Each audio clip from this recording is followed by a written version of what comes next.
Bonjour Laura. Bonjour Eve. Alors on se connaît parce que vous m'avez amené votre petite fille à coiffer. Ouais, d'ailleurs super franchement. Donc vous avez tenté de faire la coiffeuse sur votre fille. Et j'ai appris que c'est parce que vous êtes comédienne et que vous pensiez pouvoir tenir tous les rôles. Ouais, pas celui-là apparemment. Alors, j'étais pas assez préparée. Et ça m'a beaucoup fait rire.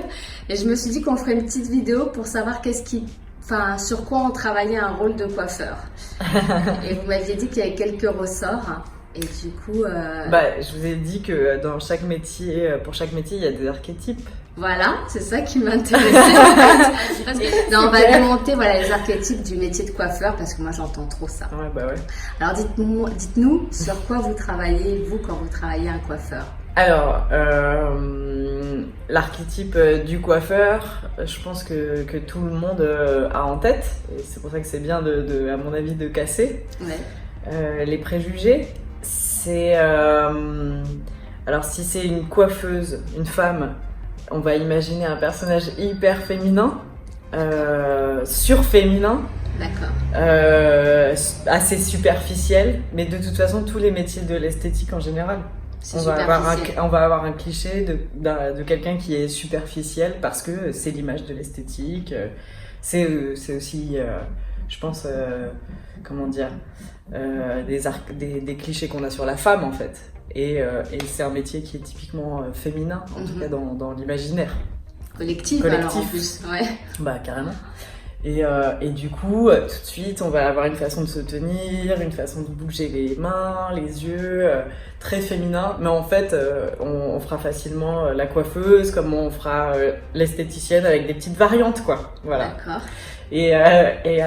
Et du coup, on va prendre aussi une petite voix un petit peu aiguë, un petit peu perchée, comme ça. Parce qu'elles sont perchées, les coiffeuses, ou c'est juste la voix? Non, c'est ce truc de très féminin, en fait. Ah, ok. Ouais, c'est juste tous les personnages qui sont des archétypes ultra féminins et donc tous les métiers de l'esthétique.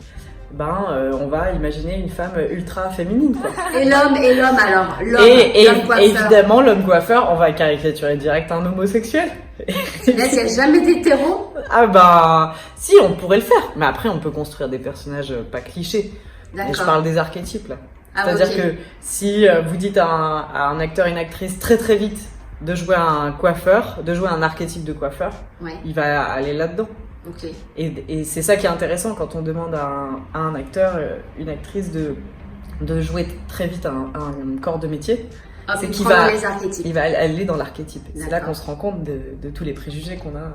C'est ça, moi je voulais vous interviewer pour les préjugés parce que du coup vous avez quand même coupé la frange de votre fille en pensant que vous pourriez jouer le rôle de la comédienne jusqu'au bout, jusqu'à tenir les ciseaux, jusqu'à réussir sa frange. Oui. On va préciser qu'elle était complètement loupée. Oui.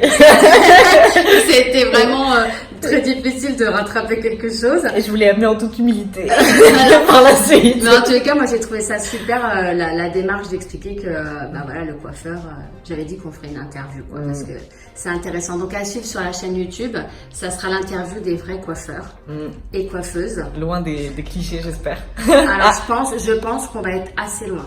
Bon, en tous les cas, je vous donne rendez-vous sur YouTube pour découvrir les portraits des vrais coiffeurs. J'ai hâte de voir ça. Sans préjugés, j'y vais moi les interviewer. Super. À très bientôt, merci. Au revoir.